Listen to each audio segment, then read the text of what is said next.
नमस्कार दोस्तों। उत्तर प्रदेश में 13 नवंबर को 9 विधानसभा सीटों पर उपचुनाव होने वाले हैं और इस चुनाव के लिए सत्ताधारी एनडीए और विपक्षी गठबंधन के सभी सीटों पर चेहरे तय हो चुके हैं। मतलब कि किस स्थान से किस पार्टी का कौन सा नेता उतरने वाला है। क्योंकि दोस्तों कल है आपका 25 अक्टूबर और कल है नामांकन फिल करने की आखिरी तारीख। ध्यान रखिएगा, उपचुनाव होंगे 13 नवंबर को और नामांकन फिल करने की तारीख है कल। और इन मतों की गिनती होगी दोस्तों 23 नवंबर को, उसी दिन जिस दिन महाराष्ट्र चुनाव की जी हाँ गिनती होने वाली है, उसी दिन जिस दिन झारखंड के मतदानों की गिनती होगी। तो इन तीनों की डेट बिल्कुल सेम रखी गई है चुनाव आयोग के द्वारा। और इससे पहले बुधवार यानी कि बीते हुए कल के दिन अखिलेश यादव और राहुल गांधी के बीच हुई बातचीत के बाद कांग्रेस के चुनाव चिन्ह पर प्रत्याशी न उतारने का निर्णय लिया गया था। और इस बात को लेकर के सोशल मीडिया प्लेटफॉर्म पर बहुत सारे कयास लगाए गए थे। जी हाँ, गठबंधन में आई दरार समथिंग, ऐसा कुछ नहीं है। ध्यान रखिएगा, बात सीट की नहीं है, बात जीत की है, ये कहा है अखिलेश ने। और बीजेपी को पटकनी देने का सपा का एक बहुत बड़ा प्लान है। हम कह सकते हैं कि गठबंधन का एक बहुत बड़ा प्लान है। सो गाइस, इन्होंने सोशल मीडिया प्लेटफॉर्म के माध्यम से अखिलेश यादव ने साफ साफ इस बात को कहा है कि समाजवादी पार्टी के राष्ट्रीय अध्यक्ष अखिलेश यादव ने बुधवार देर रात इस बात का खुलासा कर दिया। जी हाँ, कि 9 की 9 सीटों पर उनका जो चुनाव चिन्ह है साइकिल का, उसी चुनाव चिन्ह पर हम अपने उपचुनाव लड़ने वाले हैं। और वहीं पर इस बात की सहमति जताई है किसने? कांग्रेस ने। राहुल गांधी ने अपनी प्रेस कॉन्फ्रेंस के अंदर की हाँ सही है, वो जो कह रहे हैं बिल्कुल सही है, हम उनकी बात से सहमत हैं। मतलब हम कह सकते हैं कि कांग्रेस इस उपचुनाव में सिर्फ और सिर्फ सपा को कवरिंग फायरिंग देगी। मतलब कि कवरिंग पूरा प्रोटेक्शन देगी, जहां लगेगा जरूरत पड़ रही है तुरंत वहां उनको प्रोटेक्शन मिल जाएगी सपा पार्टी को। सो गाइस, अब यूपी उपचुनाव में समाजवादी पार्टी के मुखिया अखिलेश यादव एक बार फिर उसी राजनीति से बीजेपी को पटकनी देने का प्लान बना रहे हैं, जिस राजनीति के तहत स्वर्गीय मुलायम सिंह यादव मतलब इनके पिताजी ने समाजवादी पार्टी को बुलंदियों पर पहुंचा दिया था। आपको याद होगा दोस्तों अच्छे से, उन्होंने दिन रात एक किया था इस पार्टी को अच्छे मुकाम तक पहुंचाने के लिए। लेकिन कुछ समय के बाद जी हाँ, इस पार्टी का रंग थोड़ा सा फीका पड़ गया था। लेकिन अगेन मतलब कि फिर से अखिलेश यादव ने इस पार्टी को जी हाँ सुर ताल लय में ला दिया।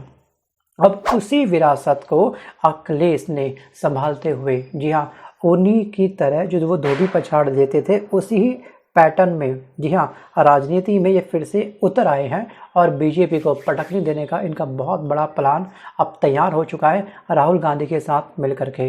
मतलब कि राहुल गांधी का एक्सपीरियंस या फिर हम कह सकते हैं कांग्रेस के जितने भी बड़े बड़े दिग्गज नेता हैं उनका एक्सपीरियंस इस समय कहीं ना कहीं हमको सपा पार्टी को एक बहुत बड़ी मजबूती देते हुए साफ साफ दिख रहा है। हम सभी जानते हैं कि कांग्रेस पार्टी मतलब कि राहुल गांधी को उत्तर प्रदेश के उपचुनाव में अपनी 5 उम्मीदवारों को मतलब कि 5 सीटों पर अपने उम्मीदवारों को उतारना था। लेकिन अब वर्तमान समय में कांग्रेस अब यूपी में बिना किसी शर्त समाजवादी पार्टी को मजबूत करने के लिए जी हाँ मजबूत के साथ गठबंधन धर्म को निभाते हुए सपा को जिताने का काम करेगी। दोस्तों, इसके लिए एक बहुत बड़ा जिगरा चाहिए। जी हाँ, एक बहुत बड़ी हिम्मत चाहिए कि हम इतनी ओल्ड पार्टी है, इतनी मजबूत पार्टी है, बट उपचुनाव में हम लोग गठबंधन से चल रहे हैं। लेकिन अगर हमको कोई भी एक भी सीट ना दे दोस्तों, इसके लिए एक बड़ा दिल चाहिए जो राहुल गांधी के पास साफ साफ को दिख रहा है। और इस बात को लेकर के काफ़ी सारे मीडिया प्लेटफॉर्म पर जी हाँ न्यूज़ चैनल पर इस बात को लेकर के इस एंगल को काफ़ी पॉजिटिव तरीके से देखा जा रहा है। सो गाइस, आपने देखा होगा 15 अगस्त में क्या हुआ था। जी हाँ, राहुल गांधी को जैसे ही वो 15 अगस्त में लाल किले के प्राचीर में जो वो बैठे, ठीक है, कंपाउंड में वो बैठे, उनको सबसे पीछे की सीट दी गई थी। वो चुपचाप बैठे, वहाँ पर कोई दिक्कत नहीं, उनके बैठे भाषण सुना, एंजॉय किया और वापस आ गए। सो गाइस, ये होती है मजबूती वाला दिल। और दोस्तों, सबसे बड़ी बात कि जिस समय स्मृति ईरानी ने अपना घर खाली किया था, आपको याद होगा अच्छे से कि उस समय जब राहुल गांधी ने अपना सरकारी बंगला खाली किया था तो कटाक्ष में स्मृति ईरानी ने क्या कहा था कि ये जनता का बंगला था और जनता ने आपसे खाली करवा दिया। लेकिन वहीं पर जब स्मृति ईरानी ने बंगला खाली किया था तो यहाँ पर स्मृति ईरानी को लेकर के काफ़ी लोगों ने टांग खिंचाई करी थी, लेकिन उनके सपोर्ट में राहुल गांधी उतरे थे। तो इसके लिए चाहिए एक बड़ा दिल। सो गाइस एक बार फिर से हमको इनकी ये साफ साफ बातें दिख रही हैं कि ये काफ़ी तरीके से इस समय राजनीति में उतर आ चुके हैं। वो अलग बात है कि हरियाणा में थोड़ी सी गलती इनसे हुई थी कि इन्होंने गठबंधन की सरकार वहाँ पे नहीं बनाई थी, या तो सपा की हेल्प लेते, मतलब कि अखिलेश की हेल्प लेते, या फिर आम आदमी पार्टी की, तो शायद मजबूती मिल सकती थी। चलिए वापस आता हूँ टॉपिक की तरफ। लेकिन आपको क्या लगता है, जी हाँ, हरियाणा में हार की वजह क्या है? और दोस्तों यूपी के अंदर जो उपचुनाव होने वाले हैं, क्या इस बार बीजेपी की सरकार हिल सकती है? अपनी राजनीतिक नॉलेज के आधार पर वीडियो को पॉज करके आप मुझे कमेंट करना मत भूलिएगा। सो गाइस अखिलेश यादव ने एक्स पर लिखा है कि बात सीट की नहीं बल्कि जीत की है। और दोस्तों ये जीत का ये जो जुनून सवार है वो दोनों ही युवाओं के अंदर सवार है, राहुल गांधी के अंदर भी और यहाँ पर अखिलेश यादव के अंदर भी। और किसी भी हालत में इंडिया से, जी हाँ पूरे इंडिया से बीजेपी का नामो निशान, इस पार्टी के सभी नेताओं को, जी हाँ इस पार्टी को समेट के रख देना है, ये इनका शायद मोटो बन चुका है। और इंडिया गठबंधन के संयुक्त प्रत्याशी सभी 9 सीटों पर समाजवादी पार्टी के चुनाव चिन्ह, जो इसका है चुनाव चिन्ह साइकिल का, ठीक है। अखिलेश यादव की पार्टी कौन सी है? सपा है। और सपा का चुनाव चिन्ह कौन सा है? साइकिल है। तो इस साइकिल के निशान से अब ये चुनाव लड़ेंगे। कांग्रेस और समाजवादी पार्टी एक बड़ी जीत के लिए एकजुट होकर के कंधे से कंधा मिला करके साथ खड़ी है, जो उनको साफ साफ दिख भी रहा है।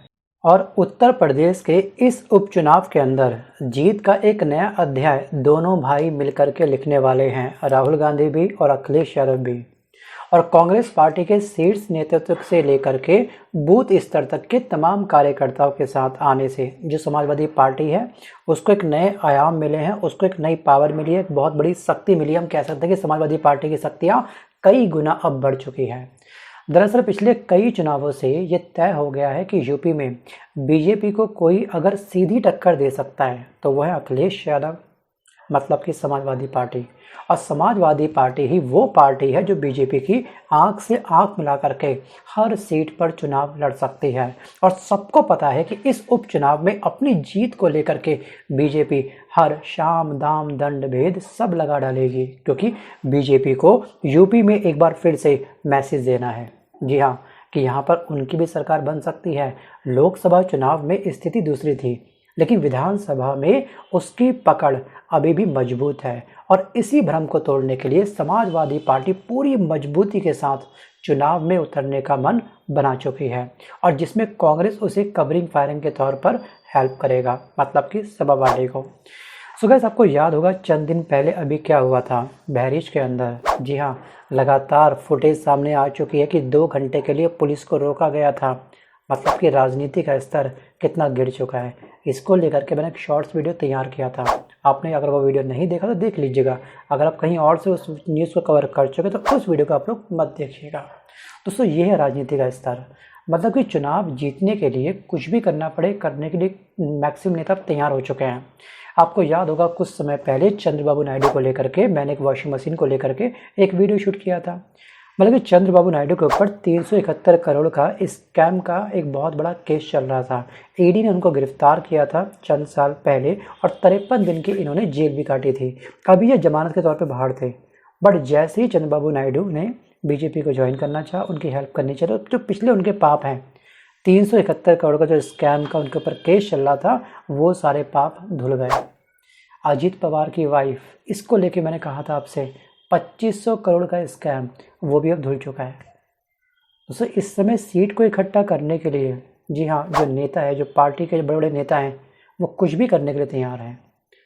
सो गाइस अब ये बताएगा आने वाला वक्त कि आखिरकार यूपी के उपचुनाव में कौन सी पार्टी जीतेगी और कौन सी पार्टी हारेगी। बट आपको क्या लगता है? जी हाँ, बसपा, सपा, बीजेपी या फिर अदर पार्टी, कौन सी पार्टी आखिरकार रंग ला सकती है आपकी नज़रों में? मतलब कि यूपी की हकीकत को, जो वर्तमान की स्थिति है, उसको बदल सकती है। वीडियो को पॉज करके आप मुझे चाहो तो कमेंट कर सकते हो। वापस आता हूँ टॉपिक की तरफ। दोस्तों उत्तर प्रदेश की 9 विधानसभा सीटों पर होने वाले उपचुनाव के लिए भारतीय जनता पार्टी ने भी अपने आखिरकार कल शाम को अपने सारे पत्ते खोल दिए हैं, और बीजेपी ने अपने कोटे की 9 में से 8 सीटों पर उम्मीदवारों के नाम का ऐलान कर दिया। आपको याद होगा सीसामाऊ सीट से सुरेश अवस्थी को लेकर के काफ़ी कयास लगाए जा रहे थे, तो फाइनली इनको भी यहाँ से टिकट मिल चुका है। और बीजेपी ने भी जिस तरह से उम्मीदवार उतारे हैं उसमें दलित और पिछड़ों पर सबसे ज़्यादा बीजेपी ने दाव खेला है। क्योंकि यहाँ पर दोस्तों ध्यान रखिएगा कि अगर अपनी जाति का ही कैंडिडेट अपने ही क्षेत्र से उतरता है चुनाव लड़ने के लिए, तो एक सॉफ्ट कॉर्नर हर इंसान के दिल के अंदर बना होता है कि यार वो हमारे यहाँ का है तो पक्का हमारा भला करेगा। तो एक नए दाव खेले जाते हैं और राजनीति का स्तर इस तरह से हो चुका है, इंसान क्या काम करेगा उस पर नहीं, बस हमारे यहाँ का तो पक्का कुछ अच्छा ही करेगा। और उसमें दलित और पिछड़ों पर सबसे ज़्यादा दाव बीजेपी ने खेला है और बीजेपी ने सपा के पीडीए फॉर्मूले को काउंटर करने के लिए 7 में से 5 सीट पर दलित और ओबीसी समाज से कैंडिडेट उतार करके तगड़ी चुनौती देने की रणनीति अपने तैयार कर ली है। सो गैस जैसे जैसे इन्होंने सीट पे उतारे हैं ना अपने अपने नेता, तो वैसे वैसे हल्का सा डर कहीं ना कहीं गठबंधन वाली सरकार को, मतलब कि दोनों युवाओं को, राहुल गांधी को भी और अखिलेश यादव को भी हल्का सा डर लगना लाजमी है। सो गैस मैं तो ये मानता हूँ कि वास्तविक रूप से हमारे स्वर्गीय सरदार वल्लभ भाई पटेल जी ने रियासतों को जोड़ने के लिए इतनी मेहनत शायद नहीं करी होगी जितनी आज के टाइम के नेता, जी हाँ, नेताओं को जोड़ने का प्रयास करते हैं कि कौन से सीट से कौन सा नेता उतरेगा, किसे हम टिकट दें किसे ना दें, ये हो चुकी है हालत। और दोस्तों अगर हम बात करें वहीं पर बसपा के बारे में, यूपी उपचुनाव में बसपा ने भी 8 सीटों पर अपने प्रत्याशी उतार दिए हैं, लेकिन बसपा ने अलीगढ़ की खैर सीट पर प्रत्याशी की घोषणा अभी नहीं की है और लोकसभा चुनाव में हार के बाद बसपा के उपचुनाव में इस बार कड़ी परीक्षा होने वाली है। बसपा किसकी पार्टी आपको पता है ना, मायावती की, उनकी बात कर रहा हूँ मैं। सो गाइस आज के इस वीडियो में बस केवल इतना ही। जी हाँ, अब आप अपना राजनीतिक मंथन करिएगा और ध्यान से सोचिएगा और मुझे कमेंट करना कि आखिरकार इस उपचुनाव में, जी हाँ, 23 नवंबर को किस पार्टी को कितनी सीटें मिलने वाली है। धन्यवाद।